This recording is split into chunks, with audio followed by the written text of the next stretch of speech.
Buenos días, tardes, noches. Es un horror tenerlos de nueva cuenta en este su canal de terror preferido. En esta ocasión serán testigos de algunos relatos bastante aterradores sobre objetos encontrados en la basura, pero estos guardan algo horrido.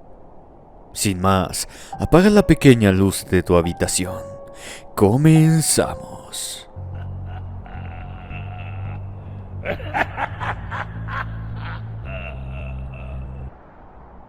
El sillón. Confesión por Celeste. No es extraño ver a los cholos de mi cuadra trajinando con objetos que se encuentran en la basura, y estos los venden algunos de los vecinos. Sé que pueden ser robados o no. Lo que te contaré les ocurrió a dos de ellos. A uno le apodaban el Uñas Negras y al otro el Pelón. Soy de un barrio de acá de Mexicali. Aquí se quedaron algunos que venían de la caravana de migrantes de Sudamérica. Hicieron vida decente y otros no tanto. Algunos se regresaron a sus países de origen, pues creían que llegarían y se harían ricos muy rápido. Pero lo que no saben es que aquí en México, como en todo el mundo, también tenemos carencias. Pero bueno, cada quien hace su lucha. Mi madre es una de las pocas señoras que mantiene limpio el frente de su casa. Y eso es porque cerca de donde vivimos, las vecinas trabajan. Otras casas están deshabitadas y en completo abandono. Es aquí, en estas, donde las personas como indigentes se meten a ocuparlas y algo más. En una de ellas vivían el Uñas Negras y el Pelón. En una de esas mañanas, mi madre y yo estábamos limpiando el frente de la casa, cuando los vimos pasar. Aquellos dos cargaban un sillón. Mi madre y yo nos reíamos porque ambos discutían cuál de los dos pasarían la primera noche durmiendo en él, y después quién sería el próximo. Mi madre les preguntó que a dónde llevaban ese sillón. Fue cuando sonriendo los dos le contestaron que a su casa.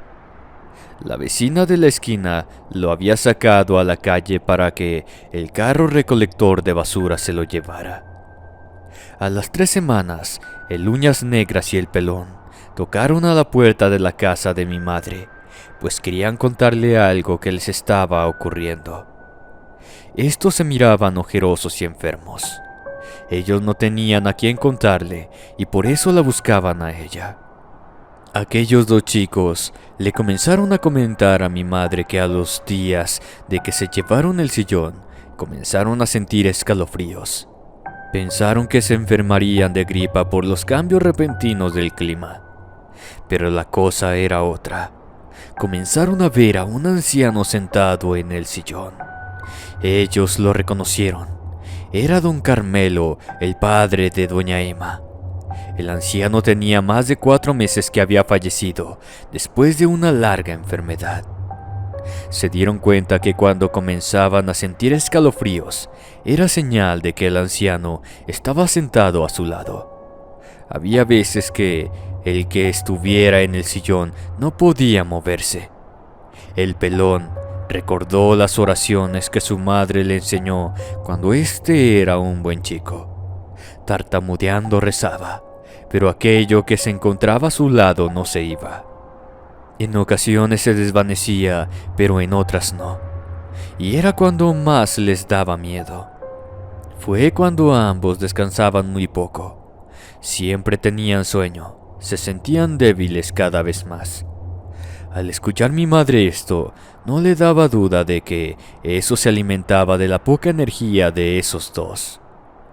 Mi madre les preguntó si ya les había ocurrido eso antes. Estos lo negaron, pero el Uñas Negras le dijo que todo empezó a ocurrir cuando se llevaron el sillón. Antes se encontraban cosas por su andar por las calles. Siempre sacaban para comer 1 o 2 veces, pero ahora ni siquiera para un café. fue cuando les dijo que lo mejor era que devolvieran ese sillón de donde lo habían traído. El pelón le dijo que doña Emma les dijo que no se lo fueran a traer de vuelta. Eso no les debe de importar, les dijo mi madre, que allá doña Emma se deshiciera de él. Ella les aseguró que los acompañaría para que lo dejaran y la señora no les dijera nada, y así lo hicieron. Cuenta mi madre que apenas si tenían fuerzas aquellos dos muchachos cargando aquel sillón. Tardaron alrededor de media hora en llegar a la esquina de la casa. Cuando lo estaban depositando en el suelo, salió doña Emma exigiéndoles que se lo llevaran, que ella no lo quería allí y que si no lo hacían llamaría a la policía.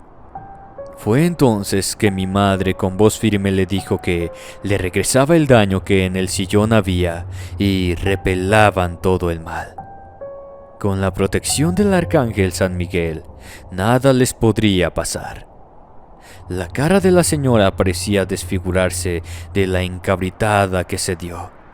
Sin más que decir, les dio la media vuelta y regresó a su hogar, mientras ellos también lo hacían. Mi madre le pidió al sacerdote de la comunidad que hiciera el favor de echar agua bendita en casa de aquellos dos jóvenes, pues se le explicó lo sucedido. El sacerdote a los días fue e hizo lo que mi madre le había pedido.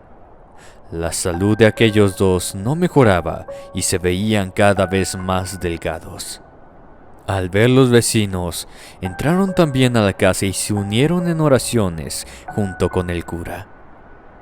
Poco a poco los jóvenes fueron mejorando y hasta la fecha aseguran que aquella pesadez en sus cuerpos, el sueño y la desmejoría que sentían ya es cosa del pasado. Ellos siguen recolectando y haciendo su vida como la han hecho siempre. Ahora miran a doña Emma y es mejor sacarle la vuelta, pues con esa doña nadie quiere nada. Hasta el día de hoy se corre el rumor de que la señora es aficionada a estar acudiendo con brujos, pues hay una hermana menor de doña Emma, que según dicen don Carmelo le había dejado gran parte a la pequeña de las hijas. Pero cuando Emma trajo al señor a vivir con ella, la salud del anciano se deterioró hasta que falleció. Algunos dicen que, recostado en el sillón que aquellos dos se habían llevado, nadie se atrevía a llevarse ese sillón. Este se fue desbaratando con el paso del tiempo. Los que viven cerca de la casa de doña Emma aseguran que en aquel sillón se le miraban unas bolas negras que quizás eran la brujería que le hizo a su padre. Esta es la experiencia de dos inocentes que por un sillón pasaron un tiempo enfermos por el mal que escondieron en el interior de un sillón.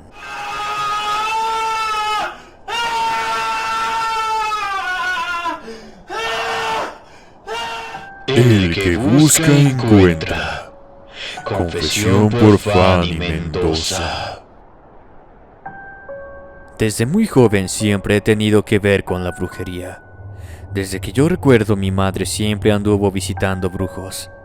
Así que no era de extrañar ver rituales en la casa o en el altar que tenía al final del terreno donde vivimos. Fui criada por solo mi madre, pues mi padre nos abandonó cuando yo tenía la edad de 12 años. Este se fue a vivir con una mujer mucho mayor que él. La señora ya tenía hijas casaderas cuando ese señor se enredó con ella, al grado de que prefirió irse a vivir con esa señora y dejar a su propia familia por otra. En una de esas idas y venidas de mi padre a la casa, mi madre se armó de valor y le dijo que ya no regresara o que dejaba a aquella mujer o a nosotras.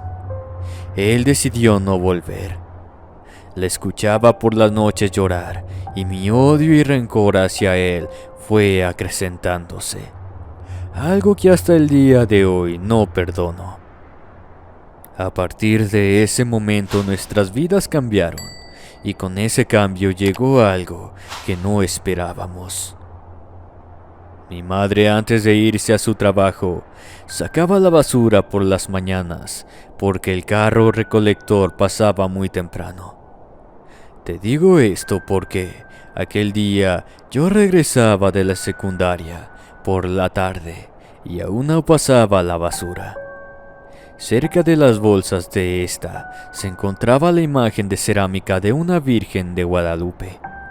Era muy bonita, pues en ese tiempo estaban muy de moda las imágenes. Sabía que mi madre no la había botado, pues yo no contaba con una de ellas. A partir de esa noche, comencé a escuchar ruidos por la casa. Era como si estuvieran golpeando la ventana de mi recámara. Me levantaba y miraba para todos lados, pero ni dentro ni fuera se encontraba alguien. Pero la cosa no paró ahí. Mientras mi madre se encontraba trabajando, yo estaba en el comedor haciendo tarea de la escuela. Esa tarde me encontraba sola, pues la abuela había salido con un grupo de sus amigas a jugar lotería. Estaba tan concentrada en la tarea cuando escuché que la puerta de la habitación de mi madre se cerró de golpe. En el cuarto de mi madre se comenzaron a escuchar voces, conversaciones que no entendía. Muchos dicen que en idiomas que no son entendibles, pero créanme que yo sí entendí. Se escuchaba la voz de una mujer y de un hombre. Por un momento me sacaban de onda, pues juraría que era la voz de mi padre. Estos pedían que mi madre se muriera. Eso me asustó mucho y fue cuando llamé diciendo que alguien se encontraba dentro de la casa. Mi madre tardó más de 1 hora en llegar, seguida por uno de sus compañeros del trabajo. Dentro de la casa no había nadie, pero lo bueno es que mi madre sí me creyó lo que le decía. Con el tiempo me confesó que mientras ella dormía, algo o alguien le susurraba que nos íbamos a morir muy pronto, y se escuchaba una carcajada de un hombre seguida por un olor a huevos podridos. Desde entonces mi abuela ya no me volvió a dejar sola, y ahora sus amigas eran las que nos visitaban. En una de esas visitas, una de ellas le recomendó a la abuela que buscaran ayuda, pues cuando regresaba del Santísimo, miró a una sombra oscura entrar en mi habitación. Eso las alertó. Así que mi madre, al igual que mi abuela, buscó a alguien para que les diera respuesta de lo que nos estaba ocurriendo. Así pasaron los meses, hasta que en un poblado algo retirado de donde vivimos, le recomendaron a un señor. Este era vidente y brujo. Mi madre le consultó lo que nos estaba ocurriendo en casa, y aparte de que mi padre nos había abandonado por aquella mujer. El brujo le pidió los nombres y las fechas de nacimiento de cada uno. Ella llevaba las fotos de cada uno de nosotros, pero el brujo le dijo que no las necesitaría hasta después, si decidía tomar el asunto en sus manos.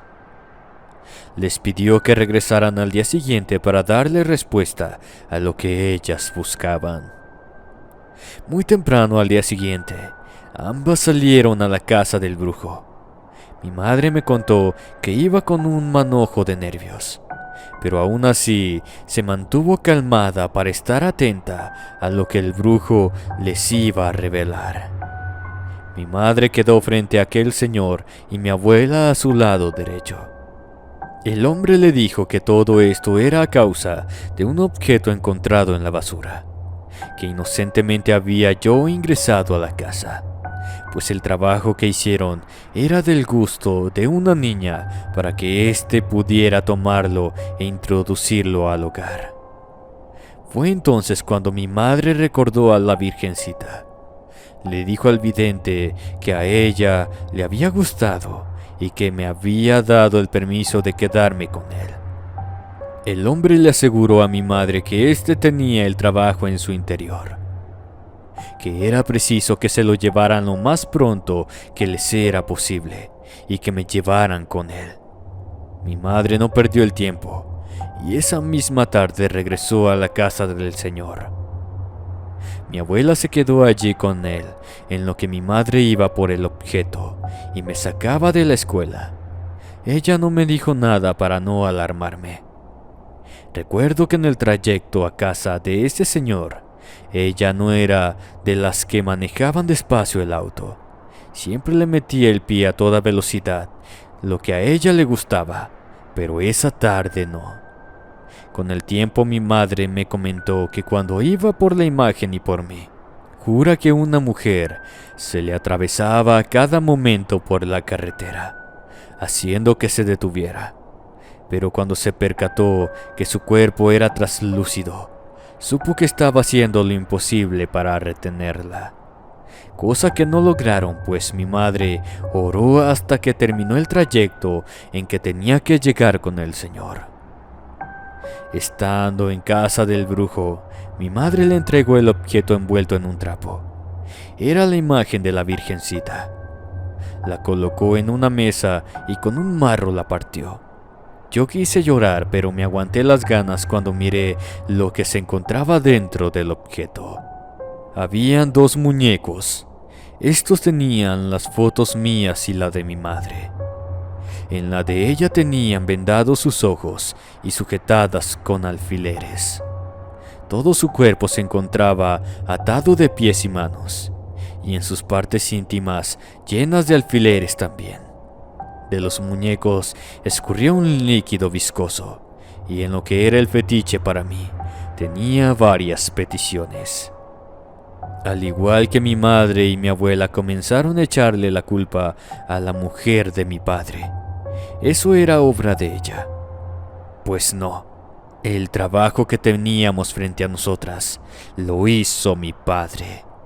Estaba molesto con mi madre porque se había dado cuenta de la otra mujer y él no quería que mi madre anduviera con otro, que solo fuera para él, y las peticiones eran para que yo solo creyera en lo que él decía y me encargara de que mi madre aceptara de vuelta a ese maldito infeliz. Fue entonces que a partir de ese día comencé a andar entre los brujos. No es algo que me guste. En un principio sentía que mi madre me arrastraba en eso, pero cuando me enteré que todo era culpa de aquella mujer, no me importaba a dónde fuéramos por tal de que dejara de hacernos daño. Jamás volví a levantar nada de lo que estuviera en la calle o en la basura. Ahora solo nos queda por estar con protecciones y estar desalojando el daño que nos hagan. Porque mi padre siguió haciendo su lucha cuando se enteró que le habían tumbado su embrujo. Lo último que supe de él es que se encontraba solo, enfermo y abandonado.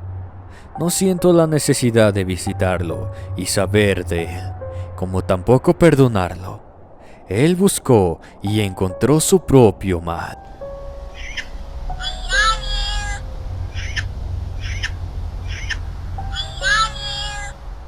El muñeco. Confesión por Alfredo Peña. Actualmente tengo 22 años. Unos dicen que por ser joven uno es muy impulsivo y esas cosas. No me excuso. Solo quiero que sepan por qué les digo esto. Y mi punto de vista muy personal es que uno no sabe siempre lo que hace o dice. Esto ocurrió hace 3 años. Yo era de los que desde los viernes hasta el domingo por la tarde era de reuniones con los amigos y las fiestas. Pero en una ocasión solo nos habíamos reunido 3 de los 5 que conformábamos el grupo.